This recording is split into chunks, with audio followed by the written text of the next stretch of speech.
That was the 2-minute reflection. Now, the hardships of starting up your own business often include the daunting financial risks, the relentless demand for time and effort, and the need to navigate a complex web of challenges, from market competition to regulatory hurdles. Now, here on Morning Barakah, the Diary of a CEO segment, we try to delve into the details of starting up your own business. Now, hopefully, providing you with skills and the know-how of what to be aware of if you wanted to start your own business. With me in the studio, I have Head of Business at Peru, Abbas Ali Merali. Abbas Ali, assalamu alaikum. Wa alaikum salam. How's everything, inshallah, all is well? Alhamdulillah. Thank you for having me. No worries at all. Thank you for coming on the show. I know it's quite a busy schedule that you have, and taking time on a Friday is quite valuable. So thank you so much for that. So let's kickstart by I guess talking about Peru. So tell us a bit more about the business and what it exactly does. So Peru, pairing you is the term that it comes from. Okay, that's where it was. Okay. Yeah. So essentially we are a workforce management platform. So we're in recruitment and we work with the NHS. Right. And our idea and our concept and vision was to disrupt the recruitment space. So we wanted to essentially change the way things were done in recruitment. Yeah. To put it simply, you know, let's say you've got a doctor that needs a job. Find them that job, but be the sort of the Uber. So what Uber did to the taxis, what Airbnb did to the hotel type industry. Peru is trying to do the same, but within the recruitment space and specifically within healthcare. Okay. And are there many more organizations that do something similar, or you created your own kind of niche? So there is a couple. So there's always going to be competition. But the idea in itself is not entirely unique. Which I think you'll find with most businesses, they don't. It's very rare that you get an idea that has not existed before. So we focus more on the execution, which is definitely much harder than the idea itself. So I've seen, I checked the website, and mashallah, it does look cutting edge, which is great. And also I looked at the team. So there's a bit more of a team that's going on now. I'm not sure how, when it was formed, or how many people started and when, but essentially the reason why I mentioned the team is because I know Hassan, who lives up in Manchester. I don't think he lives there now. Yeah. But Hassan was, I guess, a partner in creating this. Was it just yourself and just you two who started the business, and then the team came on board? How did it work when it comes to starting up? So there's 4 of us. Okay. Hassan is one of them. And he essentially is the CTO, so the Chief Technology Officer, one of the founders of the company. So we're lucky in a sense, the 4 of us each play a part within the organization in a different specialty. So Hassan does all the tech, so the cutting edge tech.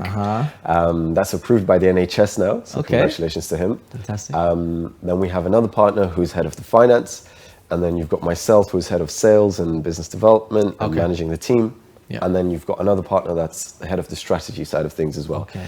So it kind of came about because we had experiences in recruitment, we had experiences in finance, and we had experiences in technology. And we came together and the idea came to fruition, and we started the journey. Do you have a medical background?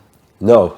So it's just strictly business. It's just fantastic. Just strictly business. I mean, of course, I know a lot of medics, but no, not myself. Yeah. And so, I mean, starting off. Also, I also searched again on the website. I found a few awards that you've won since like 2019. So I think every year you've won an award. Tell us about some of the awards that you've won. Yeah. So, and if there's some listeners out there or viewers that might be interested, one of the awards that we went for is called Innovate UK. Okay. So it's a scheme by the government where if you're an innovative company, you can bid to get a grant from the government, and that could be sustainability, it could be anything cutting edge, trying to help the economy, trying to help the UK. So we won a grant of £100,000 to develop our app with that. And it's something that definitely people that are in the technology space should look into, because essentially you get a bursary or a grant from the government.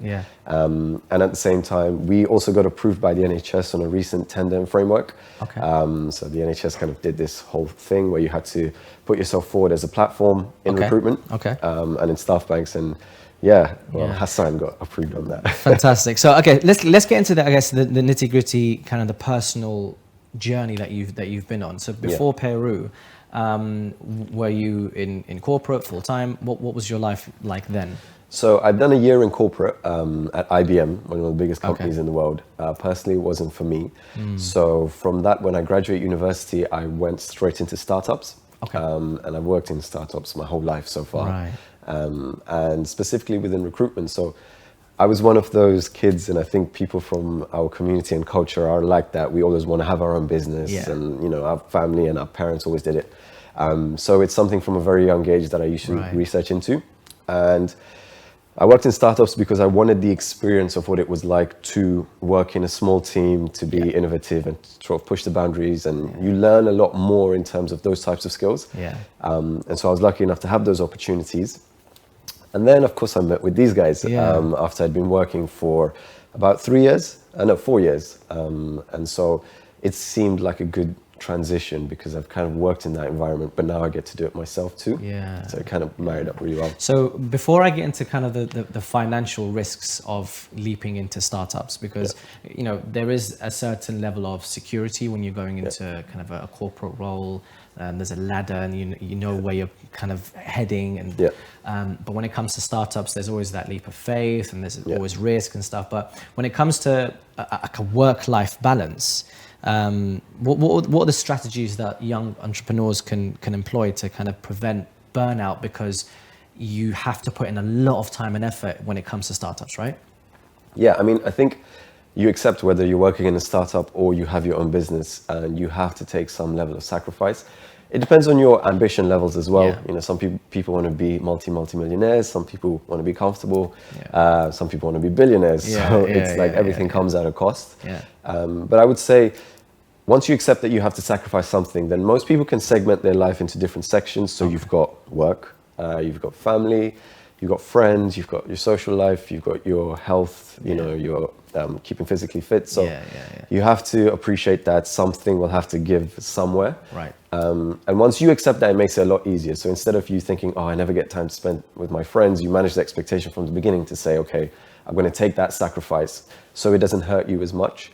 And in terms of preventing burnout, I would always prioritize your physical, emotional, mental health. So physically, you know, if you're quite active, sports, gym. To be honest, with sports, you get the social involved at the same time. So you kill two birds with one stone. So you still play football? Yes, you have to just stay sane. How often do you play football then? So like I try to keep fit. So I play football twice a week. I try to go to the gym 3 times a week. So just to keep, to be honest as well, scientifically, it's better for you. You're more productive. So with the whole work life, especially at Peru. So I mean, how long has it been established? 5 years. 5 years now. So you're kind of in the motion now, right? It's fully flowing. Do you have your eye on something else? Like, because a lot of people, because you said you're interested in the startup world. So do you help push this, and they think, you know what, I want to do something else, start this up and then start this up? And I think that there's room for that, but in my experience, having the tunnel vision, once you decide that there's something that you want to do and you want to push, you'd much rather have the tunnel vision of saying, okay, when I reach this milestone, then I might look at other opportunities to invest or to build something else. But if you're essentially because if you think to yourself, okay, I'm always looking out for new opportunities, then when things are not going as well in your particular, let's say your primary business, it's very easy to look sideways because you're like, oh, this is too hard, I'll try something else because the grass looks green on the other side. Of course, So personally, no, like I'd rather invest everything that I have into this. Especially if you're gathering momentum, then you might as well. Your return on investment, to be honest, is better on something that's growing than something that's starting. So very, very lastly, I guess, in terms of the psychological and emotional challenges that business owners kind of face, what would you say is one of the top 2, 3 challenges that you face from a psychological and emotional perspective? So, I mean, I don't think you'll find a business owner that's told you that there's no ups and downs. So, again, I think that you manage that expectation within yourself. So, I mean, if anybody that's worked in sales or recruitment or anything like that, they know it's stressful. You know it's stressful, and you know that when you're doing good, don't go too high. When you're not doing as well, don't go too low. Try and stay balanced. And that's really something that you can manage yourself. Then, of course, you've got your support network around you. So, it could be your business partners, it could be your family, your friends, where sometimes you just rant at them and they listen to what's going on.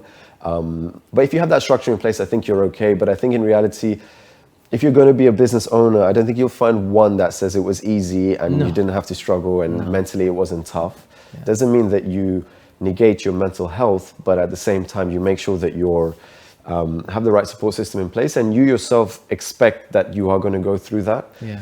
I think a lot of people say, I'm going to start my own business. It's going to be difficult, but then things will fly. Yeah. The reality is you could be 5, 10, 15 years in, and you'll still get setbacks, every day, every week. So as long as you expect that that's going to happen, you can probably manage it better. So just in a way, I was having this discussion with a friend of mine maybe 7, 8 years ago when I started a corporate role, and he said to me, look, there's a process.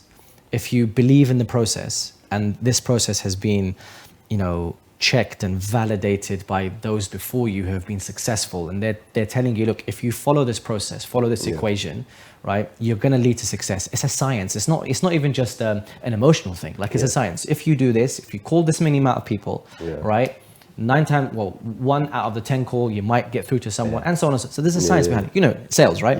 So but there's a process, and if you trust that process, then eventually you will get the results. But that needs the planning, that needs the tunnel vision that you're talking about, it needs that goal, the ambition. But lastly, I guess from your side and Peru's side, without any company secrets, but what's the kind of the future objectives of the company? So from our perspective, because like I said, to simplify it, we're trying to create this Uber type technology that makes things a lot more seamless. So our vision actually is to support the NHS. So people may know, you turn on the news, people complain about the NHS, complaining about budgets. And essentially, because a lot of things are archaic, so we're looking to automate a lot of the recruitment process to make sure that it's actually more cost effective and efficient. And so that's our vision for the long term, and we're building everything towards that. Okay, inshallah. Abbas, it's been a pleasure speaking to you. Thank you so much for taking time out of your day. And I hope the viewers once again have benefited from the risks and the challenges, but the opportunities that running your own business has, inshallah. So thank you very much for your time. No, thank you for having me.